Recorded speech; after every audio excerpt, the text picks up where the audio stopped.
I'd like to call upon the team of the Jerusalem Conference for a special award to Consul-General New York, Ofir Akunis. They will join us again to the stage as part of the diplomatic efforts for the State of Israel.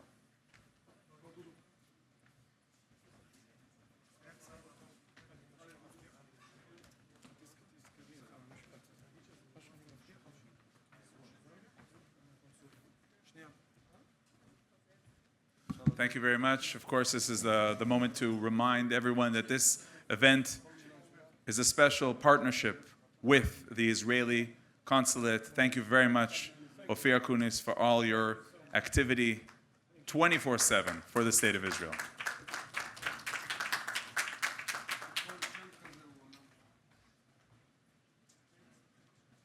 Thank you so much.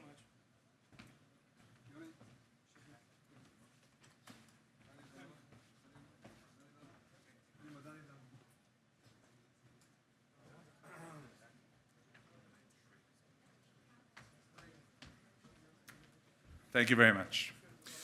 From the heart of international diplomacy in the halls of the United Nations, we now welcome Danoon, Israeli ambassador to the UN, for a conversation with ILTV's Amélie Schrader.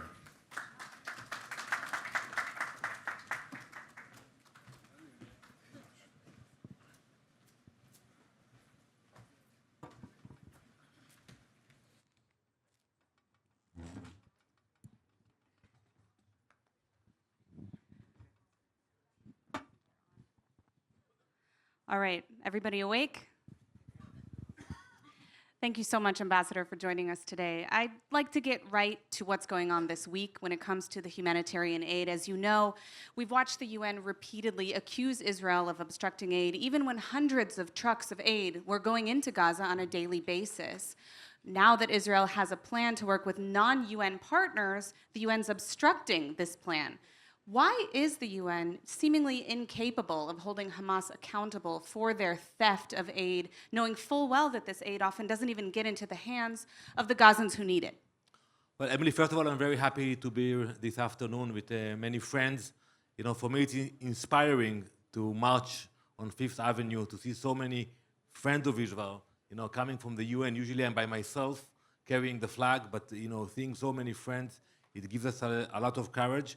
And we just, heard the mother of Yonatan, Ayelet, and we know we have a long way to go until we bring all of them back home. I have no expectation from the UN. So we have to understand that today what's happening, that the United States and Israel are taking a different course without the UN. And they're upset about it. They don't understand how can we even discuss humanitarian issues without the UN. But the UN failed. They failed before October 7th. They failed after October 7th. The fact until today, almost 19 months after October 7th, the Secretary General of the United Nations, he haven't visited Israel yet. That's outrageous. And also we know everything about UNRWA. I think what's happening today, we see the leadership of the US coming with new ideas, also with the humanitarian issues. And the UN, they are trying to boycott it, but it will not help them. They can choose maybe to join it, but they cannot stop it. Now, changing gears a little bit, we have seen a renewed push for Palestinian statehood, particularly in the UN, even after the atrocities of October 7th. Can you explain a bit about why this is so dangerous and what you are doing within the UN to fight back against this? You know, for us, and I'm not talking about my friends from Yehuda v'Shomron, Dudu, and many other friends, you know, to speak about the Palestinian state, it's science fiction today. Let's admit it. But some people at the United Nations are actually considering this idea. And on June 17th, there will be a conference in the United Nations that France and Saudi Arabia will lead this conference. And the title of the conference will be a Palestinian state. And they are encouraging head of states to come and to attend. So for sure, we will not take part of this fiasco. It's detached from reality. And together with the United States, we are telling our allies that they should look at what happened on October 7th. They should see what's happening today in Judea and Samaria. That, you know, the PA, they are very weak.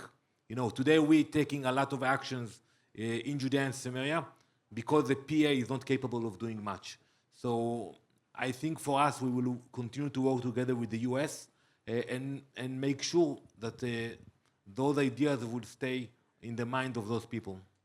It's interesting you brought up that the PA is too weak to carry out the necessary duties, because we've also seen Israel picking up the slack for Syria, for Lebanon, for Yemen, for seemingly many, many Arab countries in the Middle East pushing back against the Iranian proxies, terror groups. But I want to ask you, you mentioned the U.S. partnership. How is that relationship going inside of the UN today, given that we see repeated resolutions calling for ceasefire without the release of our hostages and other anti-Israel resolutions on a regular basis? Is Israel getting the support that we need from key allies?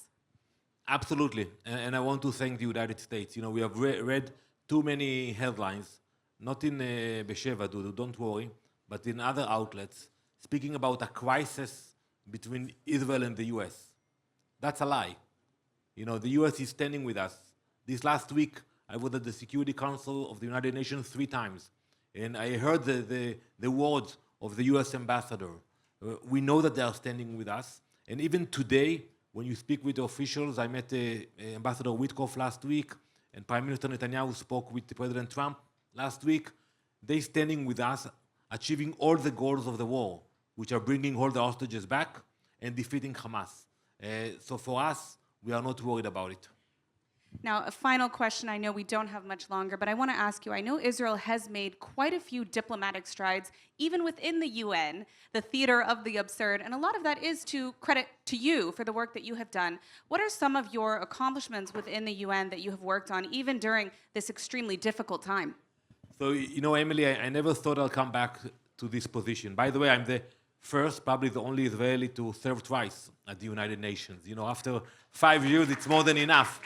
So when I finished my first term, I thought that's it. You know, I wrote a book, I got re-elected to the Knesset, and I moved on. But October 7th changed all of our lives. And when Prime Minister asked me to come back, I told him that I will do it with honor.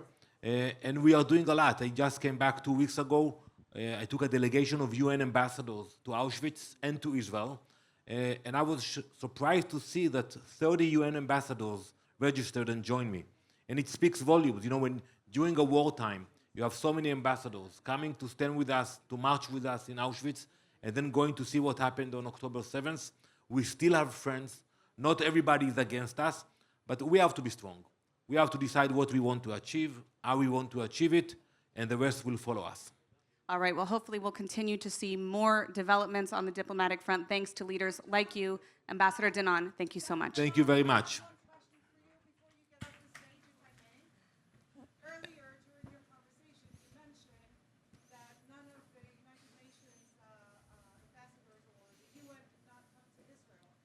No, I spoke about the Secretary General. Right, you suspended their visa, so why don't you give the right picture for everyone? You cannot ask somebody to come, but also suspend their visa.